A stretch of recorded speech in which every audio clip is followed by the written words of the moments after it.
talking about all the tips and hacks on how you can make that small house into something big. Are you struggling and frustrated that you don't have enough storage space and at the same time you just cannot enjoy your space because it's just so little? Well, don't worry, because we have all of these amazing tips and hacks which if you use, I can guarantee that your house is going to look not just amazing aesthetically, but you're actually going to have space for everything and it's going to look fabulous.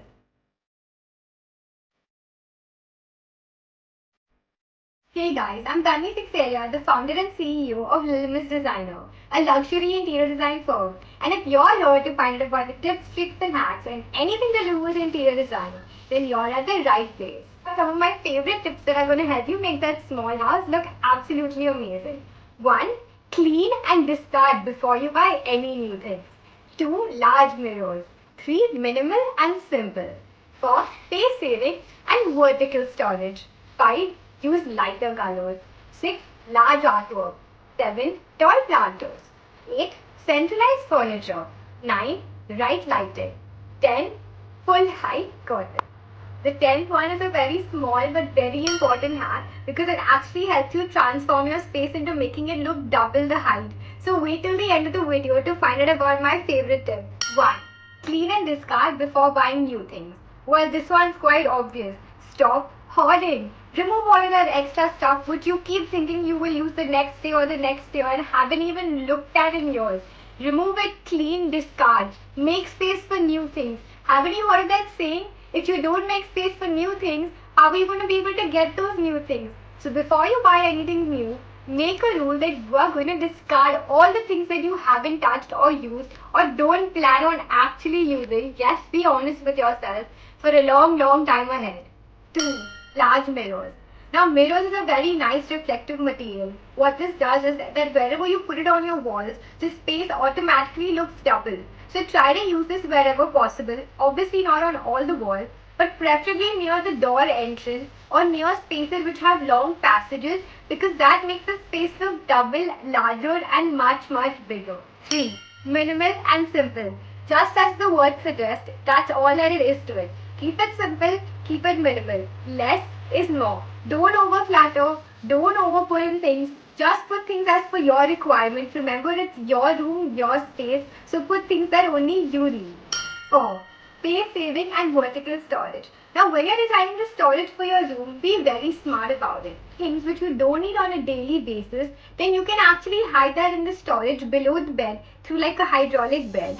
And things that you require on a daily basis should be handy. So you can put that on the shelf near your side tables, or you can put that in the wardrobe or a dresser wherever you find convenient. Now instead of adding those bulky storage drawers everywhere, you might as well use this in a vertical unit because a vertical unit takes up less of floor space and all of it is stacked one on top of the other, so it is actually systematic as well. You have a study table which you use maybe 1 hour in the day or let's say once a week, then you can have a folding study table which you can put down only when you actually need to use it, and when you don't need to read it, then it can actually go back up and your space is saved and it looks much more spacious. You guys use lighter colors. Instead of using really dark colors as your main wall colors such as black, dark blue, etc., I would recommend to go for lighter colors for the overall wall color.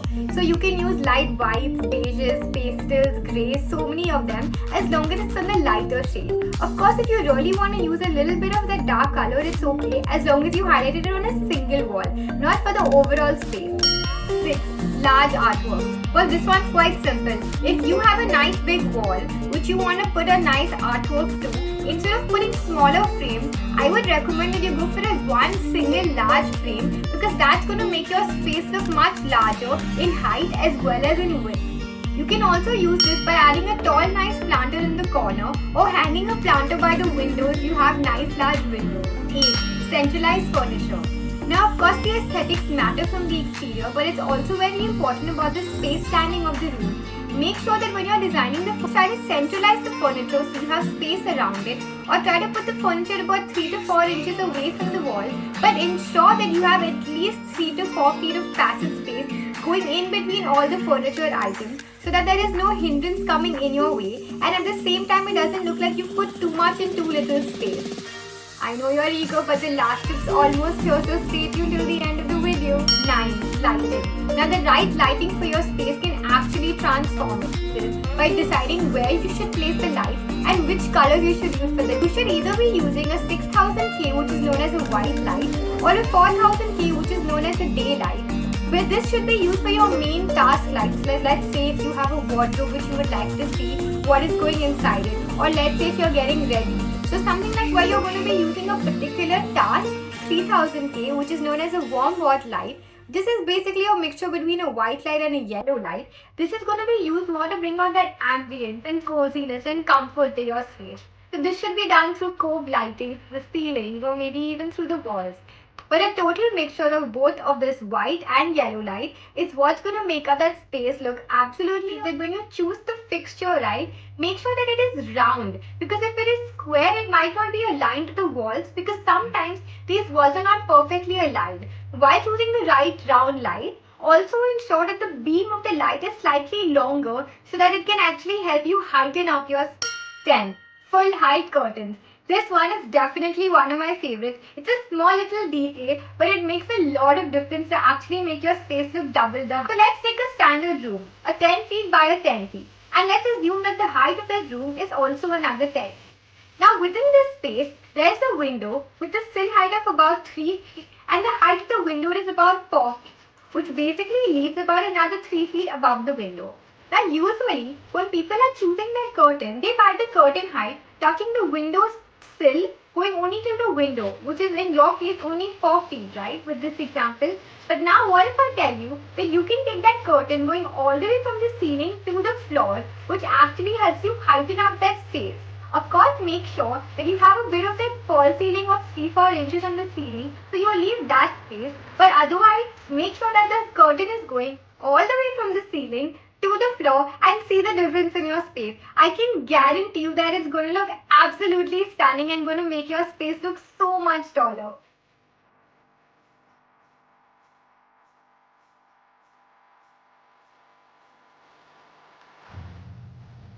I mean, it's quite obvious that my favorite one was the 10, the full height curtains, but I would love to know which one was yours. Do comment below and let me know, and thank you so much for watching. And of course, don't forget to hit that like, share and subscribe button and the notification bell so you don't miss out on my next video, because we have some amazing topics coming up really